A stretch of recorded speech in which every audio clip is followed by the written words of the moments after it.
매달 마지막 주에 청년부 주간 예배로 우리가 정했는데요. 청년부 주간 예배 때는 우리 청년들을 위한 말씀을 좀 더 같이 나누면 좋겠다라는 생각을 계속 하고 있습니다. 여러분 다 잊어버리셨겠지만 지난번에는 제가 잠언 3장 1절부터 10절 말씀을 전했습니다. 기독 청년의 행복을 위하여 라고 해서 말씀을 나눴습니다.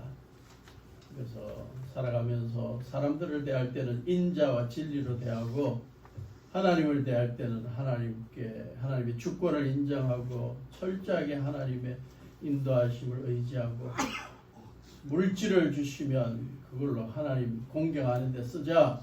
그러면 하나님께서 형통한 삶을 주신다. 오늘은 기원전 7세기 6세기에 유다 나라의 예언자로 활동했던 예레미야의 삶을 좀 생각해보고 그에게 임한 하나님의 말씀을 통해 우리가 붙잡아야 할, 특히 젊은이들이 붙잡아야 할 삶과 신앙의 원리를 살펴보고자 합니다. 여러분 살아오면서 여러분들에게 가장 기억에 남는 한 문장을 뽑으라면 뭘 뽑겠습니까? 어떤 사람이 한 말이 내 인생을 완전히 뒤바꾸는 그러한 말 혹시 기억이 나시나요? 인터넷에 QUORA 라는 웹사이트가 있는데 거기에는 어떤 사람이 궁금한 걸 한번 질문을 던지면 온 세계 사람들이 거기에 해답을 해줍니다. 답을 줍니다. 그래서 어떤 것은 가치가 있는 답이고 어떤 것은 별 볼 일 없는 답인데 설교 준비하면서 제가 한번 쳐봤습니다. 당신에게 가장 영향을 끼쳤던 한 문장이 무엇입니까? 라고 쳤더니 벌써 그걸 막 딴 사람이 많이 물었더군요. 그래서 답이 얼마나 많은지 인상 깊었던 답 한 두 가지만 소개합니다. 캐나다에 사는 한 여인의 답인데요.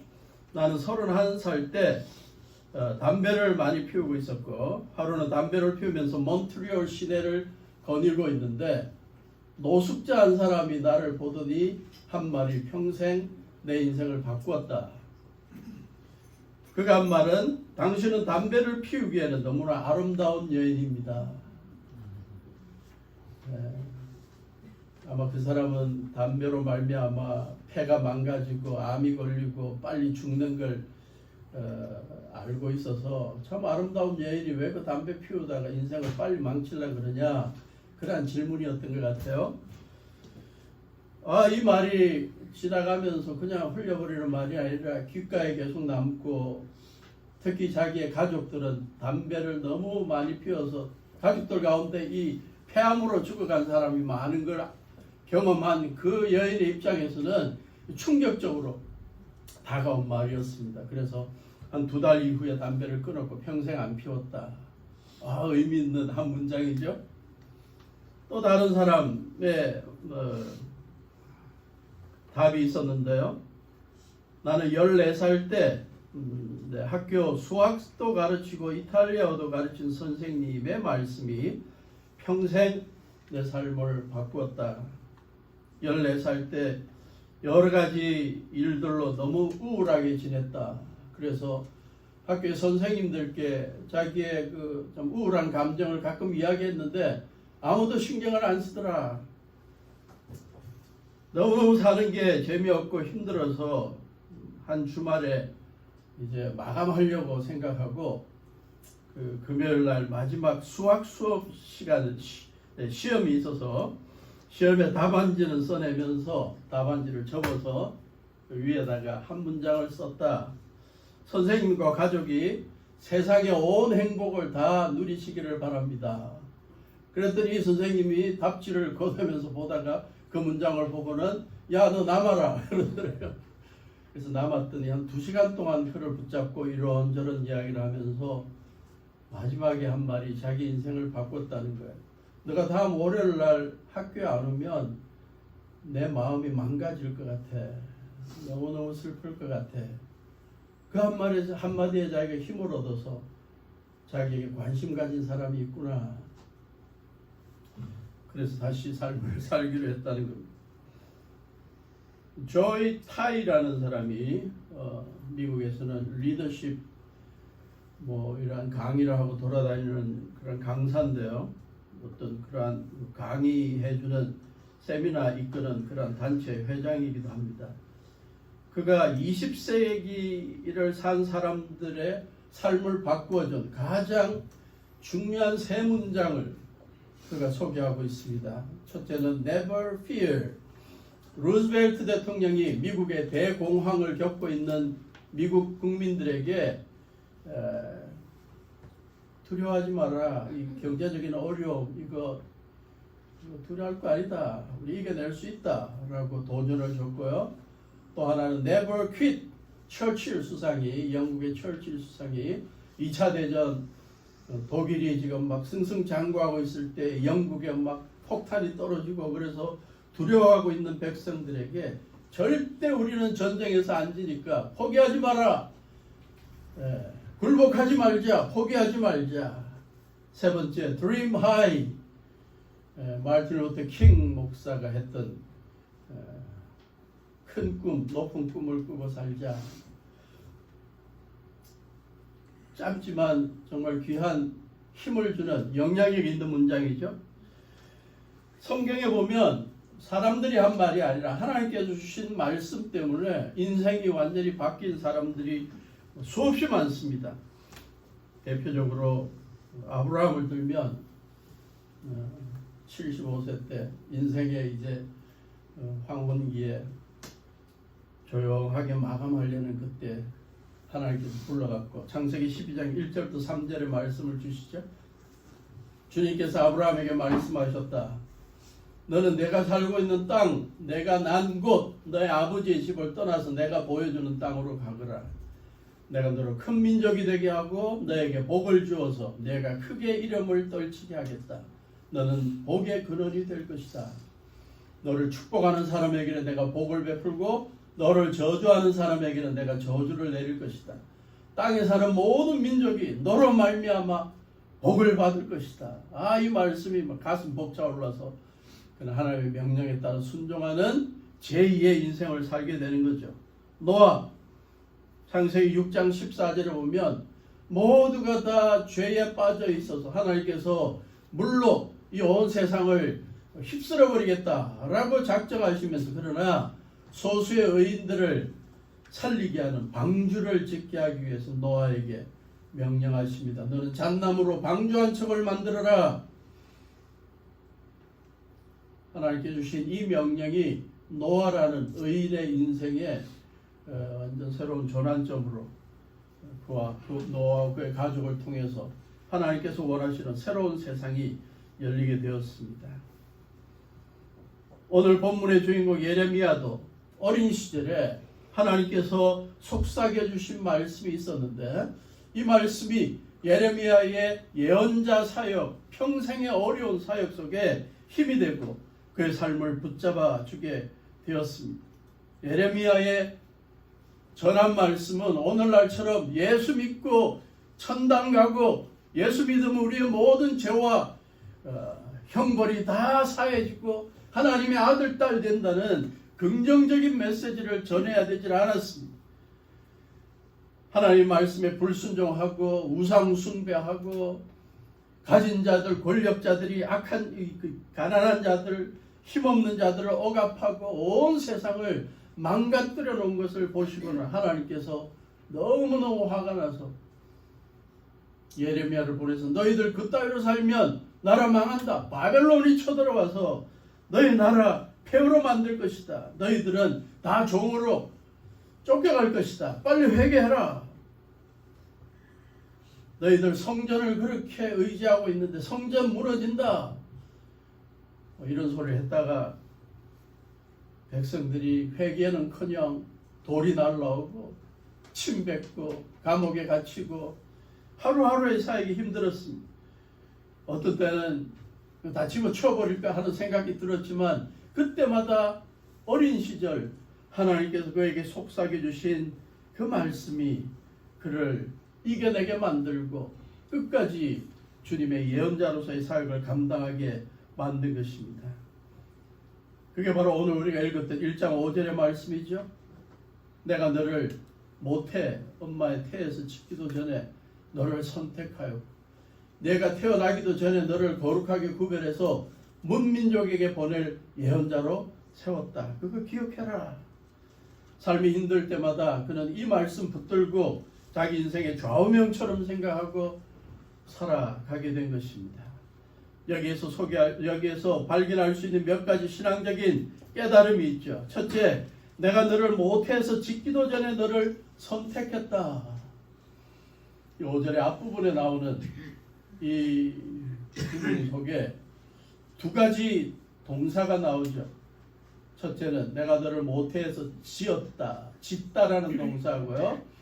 전에 너를 선택했다라는 동사입니다. 짓다, 만들다는 거죠. 네.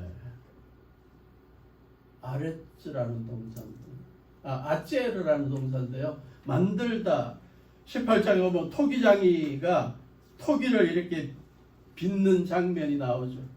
그래서 그게 하나님이 훌륭한 토기장이가 되어서 뭔가 이렇게 도자기 같은 걸 만들다가 꽃병을 만들다가 별로 이렇게 마음에 안 들면 부숴버릴 수도 있고 다시 지을 수도 있는 것처럼 그렇게 짓고 빚는 것처럼 하나님께서 예레미야에게 내가 너를 엄마 뱃속에서 모태에서 만들어지기 전부터 내가 그러니까 엄마 뱃속에서 모태에서 하나님께서 이렇게 빚어 나갔다는 거예요. 창조하셨다는 거예요. 어떻게 생길지, 어떠한 성품을 가질지 하나님께서 모태에서 빚었는데 둘째 동사 그 전부터 하나님께서 너를 선택했다. 번역을 선택했다고 그러겠지만 원어적인 의미는 알다라는 뜻입니다. 내가 너를 엄마 뱃속에서 너를 만들기 전에부터 너를 알고 있었다. 네. 갑자기 토기장의 이야기가 나와서 세상에서 가장 비싼 꽃병이나 이 도자기나 이런 게 얼마일까라고 이제 인터넷에도 찾아봤더니 장난 아니던데요. 네. 중국에 있는 꽃병 하나가 있는데요. 이 사람이 만든 건가 봐요. 네. 저걸 직접 만들었대요. 대단하죠. 우리는 꽃병 하면 늘 사랑과 영혼에 나오는 패트릭 스웨이지가 데미 무언가를 이렇게 또 안으면서 하는 그 장면만 생각하고 망가지는 게 생각하는데 온 세상에 저렇게 세계적인 꽃병들이 많이 있어. 아까 맨 앞에 보였던 그 꽃병의 값이 얼마인지 봤더니 500억이래요. 500억. 예, 그 밑에 것들도 몇백억씩 하고 몇십억씩 하고 그런 것들이. 근데 저렇게 아름다운 것 하나님께서 예레미야를 모태에서 빚으시고 예레미야를 태어나게 만든 그 작품에 비하면 그거는 조족지혜래요. 그거는 비교도 안 되는 겁니다. 뿐만 아니라 하나님께서 우리의 어머니의 모태에서부터 이렇게 빚어주신 그래서 우리의 작품으로 이렇게 최고의 걸작품으로 만들어 놓으신 것 비교하면 저 500억짜리 저거는 게임도 안 되는 겁니다. 하나님께서 예레미야에게 그걸 지금 알려주신 거예요. 야, 넌 어릴 때부터 이걸 기억해야 된다. 너 보통 작품 아니다.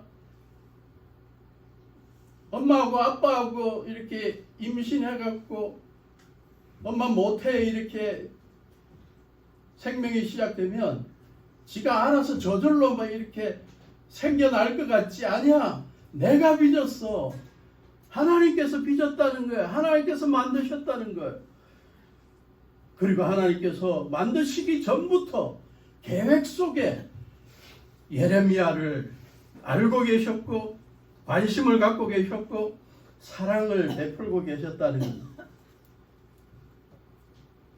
예레미야를 하나님께서 어릴 때부터 이러한 자기 자아상을 갖고 살도록 계속 가르쳐 주셨습니다. 언제부터 하나님께서 예레미야가 이 땅에 태어나기를 알고 계셨냐? 부모가 결합하여 임신되었을 때부터냐? 아니다는 거예요. 하나님의 계획은 그 이전, 훨씬 이전부터다. 엄마와 아빠가 딴 삶을 살다가 만나게 한 것도 하나님의 계획이었고, 그들이 태어나게 할아버지 할머니들이 만나게 한 것도 하나님의 계획이었고, 이 모든 계획이 예레미야가 태어나기 전부터 하나님의 계획 속에 있었다는 겁니다. 보통 섭리와 계획이 아니라는 거예요. 사도 바울은 이걸 어디까지 거슬러 올라갔냐? 창세전부터 계획해 놓으셨다. 에베소 1장 4절 같이 읽어볼까요? 시작.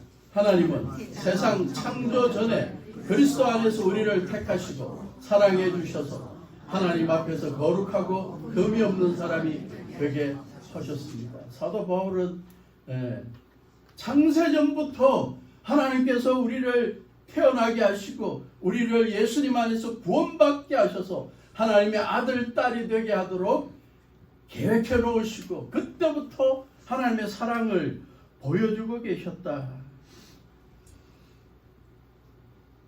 그러므로 우리는 하나님 앞에서 특별한 존재라는 사실을 잊지 말아야 합니다. 하나님의 관심과 사랑이 우리 부모님들의 관심과 사랑에 비하면 부모님들의 관심과 사랑은 아무것도 아닐 정도로 정말 뛰어나고 오래되고 창세전부터 계획된 하나님의 사랑과 관심이라는 사실 기억해야 하는 것입니다. 오늘날 많은 그리스도인 젊은이들이 하나님과 성도들 앞에서 또 부모님들께 사랑받고 관심의 대상이라는 사실을 자꾸 잊어버리는 것 같아요. 그래서 자꾸 혼자서 외롭다 그러고 아무도 내 삶에 관심이 없다 그러고 아무도 날 사랑하지 않는다 그러고 나는 아무것도 할 능력도 없어서 쓸모도 없다고 생각하고 자꾸 부정적인 생각 가운데 살아가는 것 같습니다. 그러나 하나님께서 예레미야에게 속삭이셨던 이 말씀이 우리 성도들 또 우리 젊은이들에게 늘 기억되고 우리를 다시 일어서게 만드는 말씀이 되기를 바랍니다. 기억해라. 사실 내가 너를 엄마 뱃속에 있을 때 내가 다 너를 그렇게 만들었어. 자연스럽게 만들어진 거 아니야. 그리고 내가 너를 안 그래 엄마 뱃속에서부터가 아니야. 창세전부터 너를 이 땅에 나게 계획한 거야. 기억해. 그만큼 너는 사랑받고 관심받고 있는 존재야. 두 번째로 오늘 본문에 보니까 하나님께서 어린 예레미야에게 속삭였던 말씀이 있습니다. 내가 태어나기도 전에 너를 거룩하게 구별해 두었다. 여기서 중요한 단어는 거룩하게 구별하다는 단어죠. 거룩하게 구별하다. 히브리어로 카다시라는 것에 카다시. 구약 성경에는 두 가지 의미가 있습니다. 구별하다, 분리하다, 떼어놓다. 첫째, 죄된 삶으로부터 분리시키는 것. 수많은 사람들이 죄를 짓고 향락에 빠질 때, 야, 너는 좀 빠져 있어. 라고 죄로부터 분리되어 있는 거룩함. 그게 분리되어 있는 게 거룩함이라는 뜻인데, 더 발전적인 의미는 뭐냐?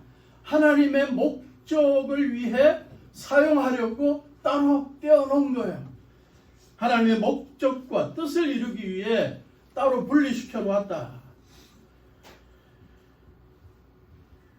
어릴 때부터 예레미야가 어릴 때부터 하나님께서 계속 귓가에 맴돌게 만든 쟁쟁거리게 만든 말씀. 너는 목적이 있는 사람이야.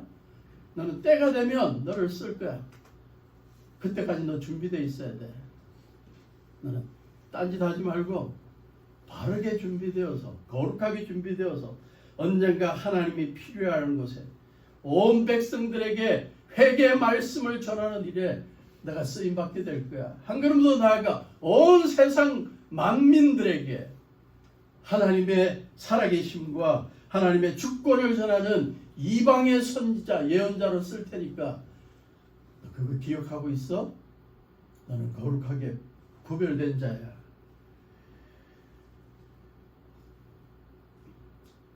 뛰어난 축구 감독들은 보면 잘하는 선수들 전반부터 막 내보내는 경우도 있지만 히든 카드라고 그래서 후반에 필요할 때 한 10분, 20분, 30분 남겨놓고 후보로 가만 뒀다가 결정적인 순간에 상대 선수들이 다 기진맥진해 있을 때 그 사람 들여보내갖고 한 골 넣어서 이기게 만들고 구별해 놓은 거죠. 응원하는 사람들에게는 감질나게 만들지만 다 감독에게는 계획이 있었고 뜻이 있었던 겁니다. 하나님께서 예레미야를 그렇게 엄마 모태에서 나오기 전부터 특별한 목적을 갖고 사용하려고 이렇게 뽑아 놓았다는 겁니다. 우리도 예외가 아닙니다. 우리 모두도 예수님을 구세주와 주님으로 믿고 난 이후부터 주님께서 우리 각자를 통해서 이루고자 하는 하나님의 뜻이 있습니다. 우리의 인품을 통해 우리가 지금까지 자라오면서 학교에서 배운 그러한 장기를 통해 재능을 통해 인간관계를 통해 주님의 뜻을 이 땅에 실현해 나가기를 원하십니다. 사도 바울은 이것을 에베소 2장 10절에서 너무나 명확하게 소개하고 있습니다. 같이 읽어봅시다. 시작. 우리는 하나님의 작품입니다. 선한 일을 하게 하시려고 하나님께서 그리스도 예수 안에서 우리를 만드셨습니다. 하나님께서 이렇게 미리 준비하신 것은 우리가 선한 일을 하며 살아가게 하시려는 것입니다. 제가 만약에 번역한다면 10절 맨 앞부분을 작품을 딴 말로 바꾸겠어요. 걸작품, 영어로는 마스터피스입니다. 아까 봤던 그 꽃병처럼 500억 하는 것처럼 하나님께서 최고의 걸작품으로 우리 각자를 만들어 놓았다. 뭐 하게 하려고? 무슨 목적을 위해서? 하나님 앞에 선한 일을 하게 하시려고. 그 선한 일이 다 똑같은 일이 아니어도 됩니다. 예레미야 같은 경우는 무너져가는 나라 백성들 바로 세우려고 회개 메시지를 전하게 하려고. 그러나 이 시대에 예수 그리스도의 십자가를 통해 이루어진 죄 용서함과 하나님의 아들 딸됨을 전하게 하고 사흘 만에 부활하신 부활의 능력을 전하게 하는 복음 전하는 일을 하기 위해서 아직도 예수님을 모르는 자들 주님 안으로 믿음을 갖게 하기 위해서 그리고 하나님의 축복을 경험하게 하기 위해서 그게 선한 일이죠. 우리의 직업을 통해 우리의 재능을 통해 우리의 실력을 통해 우리의 인간관계를 통해 우리의 인품을 통해 우리는 선한 일을 할 수가 있는 것입니다. 이 일을 각자에게 맡겨주신 일을 이루게 하려고 주님께서 우리를 택해 놓으셨다. 예레미야에게 그 선택 사상을 그 사명감의 사상을 계속 깨닫게 하고 있는 것입니다. 그러므로 예레미야처럼 우리들도 또 우리 교회 젊은이들도 하나님께서 이 예레미야에게 주신 이 말씀을 우리의 삶의 좌우명으로 생각하면 좋겠습니다. 나는 이 땅에 무가치하게 던져진 존재가 아니다. 아무도 관심과 사랑 베풀지 않는 존재가 아니다.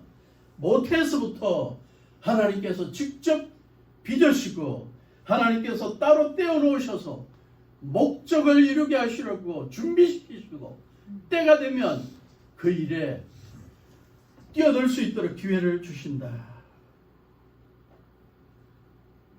주님의 몸된 교회를 든든히 세우는 일을 위해 아직도 주위에 어려운 사람들에게 구제하고 복음을 전하게 하기 위해 한 걸음 더 나아가 땅끝까지 예수님의 복음을 전하는 일에 직간접으로 참여하도록 우리를 준비해 놓으셨다.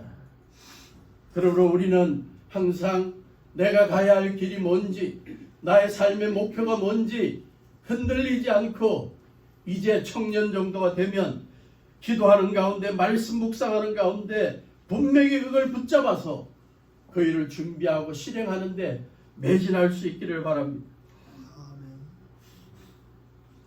오래전에 그 유명한 그 그룹 G.O.D라는 그 그룹이 여러 가지 뭐 인기 있는 그 노래들을 많이 발표했는데 그 가운데 길이라는 걸 발표했습니다. 아주 철학적인 깊이가 있는 그러한 내용입니다. 근데 제가 설교 준비하다가 갑자기 이 노래에 떠올라갖고 비교해 봤더니 우리 그리스도인들은 좀 비판적 혹은 좀 비평적으로 한번 평가해 볼 필요가 있다 하는 생각이 들었습니다.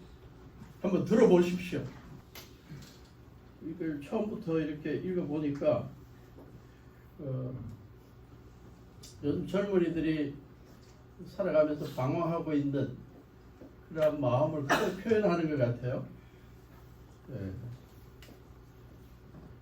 내가 가는 이 길이 어디로 가는 길인지, 날 어디로 데려갈지 알 수 없지만 걸어가고 있다. 우리 그리스도인들은 조금 달라야 될 것 같아요, 그죠? 하나님께서 예레미야에게 주신 말씀 뭡니까? 너에게는 길이 있다는 겁니다.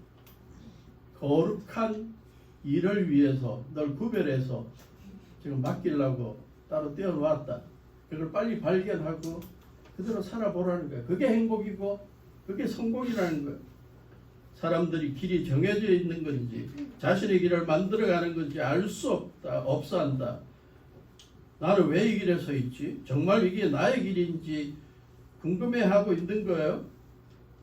결국 이렇게 하다가 끝나버립니다. 그러나 우리 그리스도인들은 조금 달라야 될 것 같아요. 이 길의 끝에 내 꿈이 이루어질까?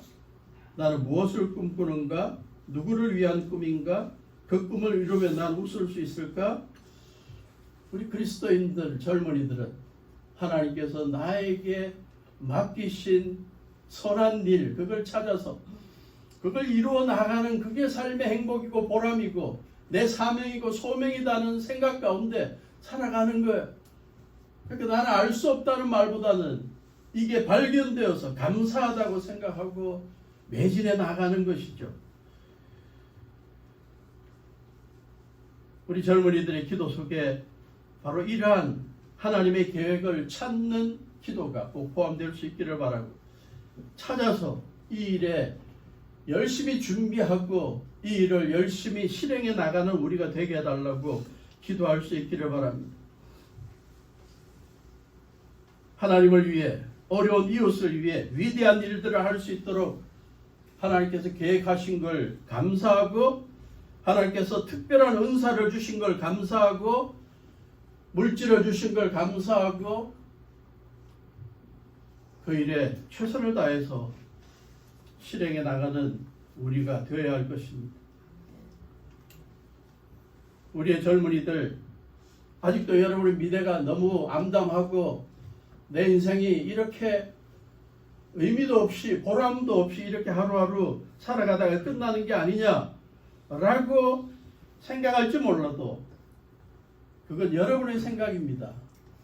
하나님의 계획 속에는 여러분의 지금까지 살아온 날들은 아직 시작입니다. 앞으로의 남은 날들 동안 하나님께서 어떠한 계획들을 구체적으로 이루어 나가실지, 하나님의 뜻이 어떻게 여러분을 움직여 주실지 상상하기가 어려울 정도로 기대가 됩니다. 여러분 아직도 성장 중이고 성숙 중이고 준비 중입니다. 그러므로 여러분 지금 자신을 생각할 때 인격적으로 아직도 거칠고 모나다고 생각되고, 아직도 재능이 더디 발전한다고 생각되고, 맡은 일을 감당하는 데 있어서 실수투성이라고 생각되고, 그래서 자꾸 자기에 대한 부정적인 자아상을 쌓아나가고 있다면 앞으로 살아갈 일이 더 많다는 걸 기억하시고, 여러분 생각을 뛰어넘어 하나님이 여러분을 계속 빚어나가서 언젠가 여러분들 하나님의 선한 일을 당당하게 감당해 나가는 날이 오게 만들어 주신다는 걸 믿기를 바랍니다. 영화를 좋아하시는 분들은 영화 감독 가운데 란 하워드라는 분을 기억하실 수 있을 겁니다. 란 하워드, 미국 사람들에게는 아주 전설적인 존재인데요. 1960년부터 68년에 있었던 TV 쇼에, 앤디 그리피트 쇼에 어린아이로 나왔습니다. 그러니까 54년생이니까 아마 6살, 7살 때부터 이 아역 배우로 시작했어요. 저 앤디 그리피트 쇼에 나왔던 아역으로서의 란 하워드. 저는 이걸 본 적은 없고요.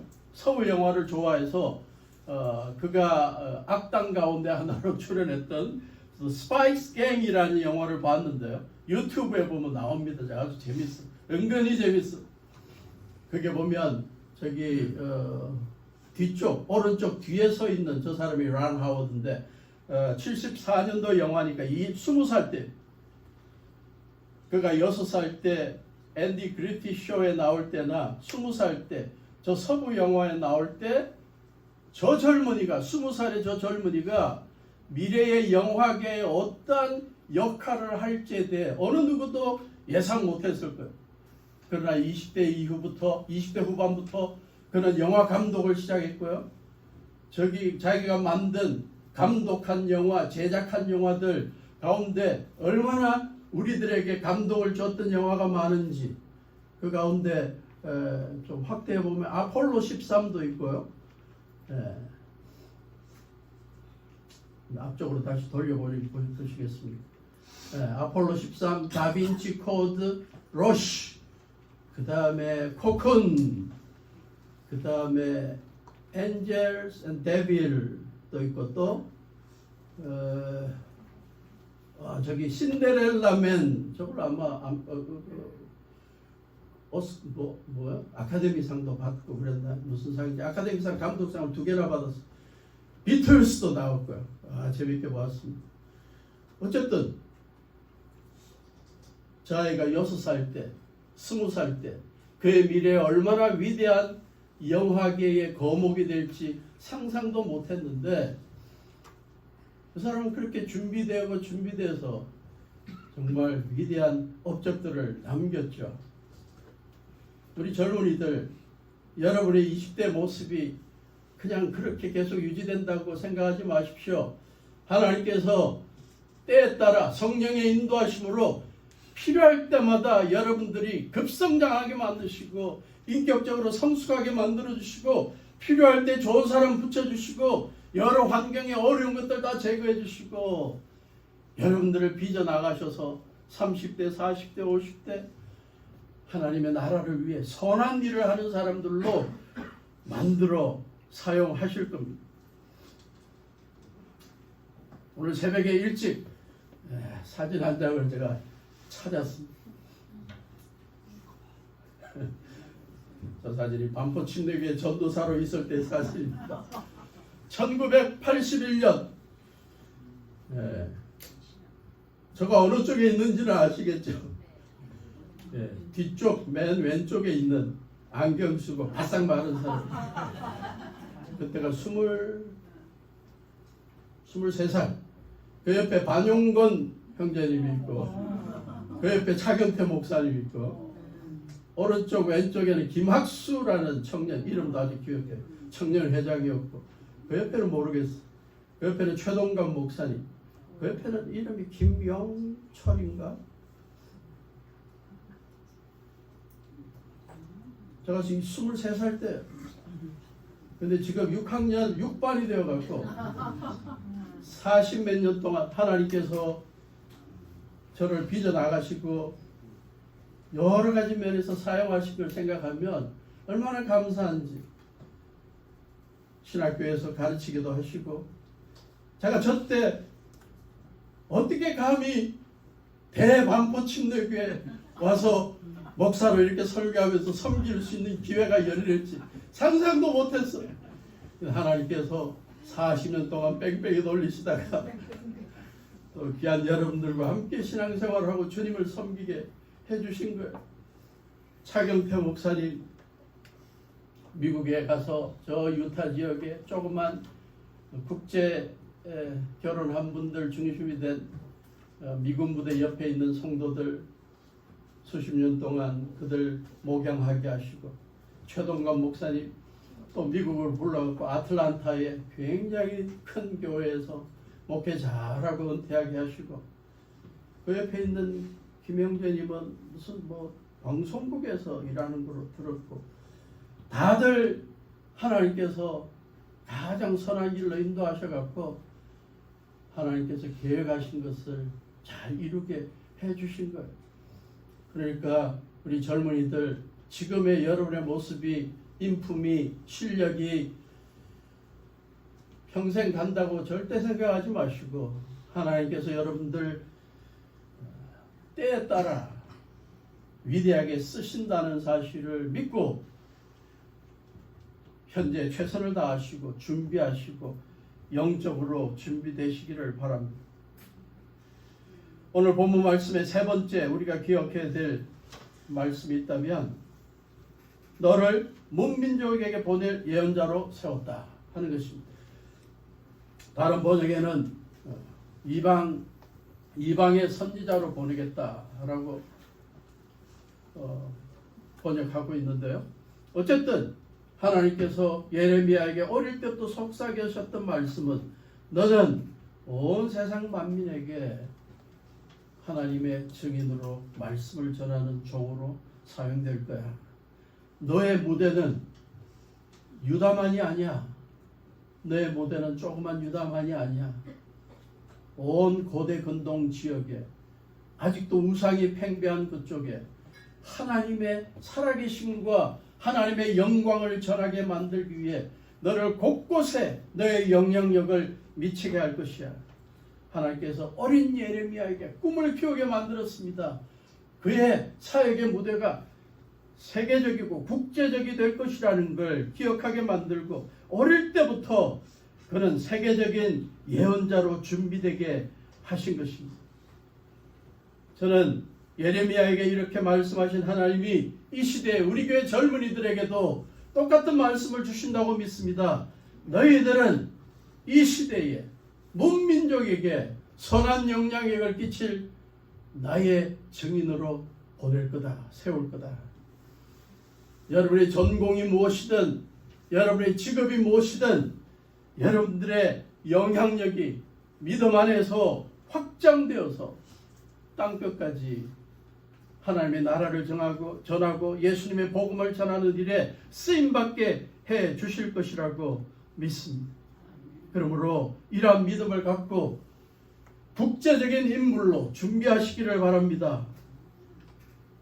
전공 실력에 최선을 다해 준비하시고 의학적으로도 준비하시고 인품으로도 준비하시고 믿음으로도 준비하셔서 사명감, 소명감으로도 준비하셔서 하나님이 부르실 때 내가 여기 있나이다 하고 나아가서 정말 수많은 사람들을 주님 앞에 이끄는 주의 종들이 될 수 있기를 바랍니다.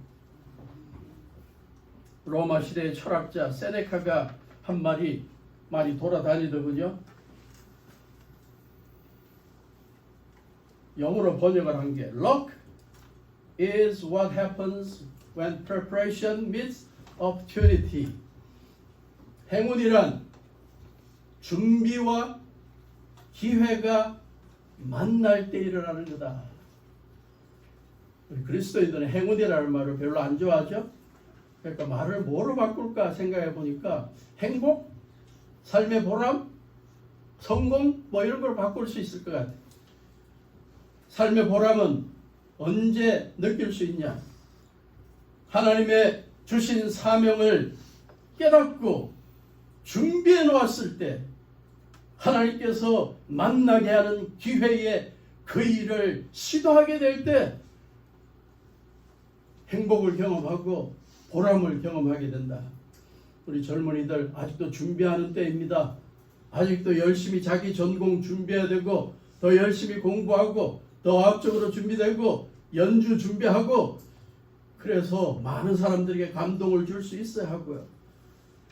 언젠가 하나님께서 기회를 주실 때 그걸 여러분들의 실력을 드러내어서 많은 사람들에게 선한 영향력을 끼칠 때 그게 하나님의 사명자들의 보람인 것이죠. 저는 벌써 눈에 벌빛 내다 보입니다. 제 삶을 되돌아볼 때 아까 그 사진에 나왔던 사람들의 삶을 되돌아볼 때 분명히 여러분들 앞으로 20-30년 후에 세계를 쥐어 흔드는 재벌들도 나오는 게 훤히 보이고 뛰어난 교육가들, 뛰어난 학자들, 뛰어난 행정가들, 뛰어난 주의 종들도 나오는 게 훤히 보입니다. 전 세계적으로 뛰어난 연주를 하는 자들도 보이고,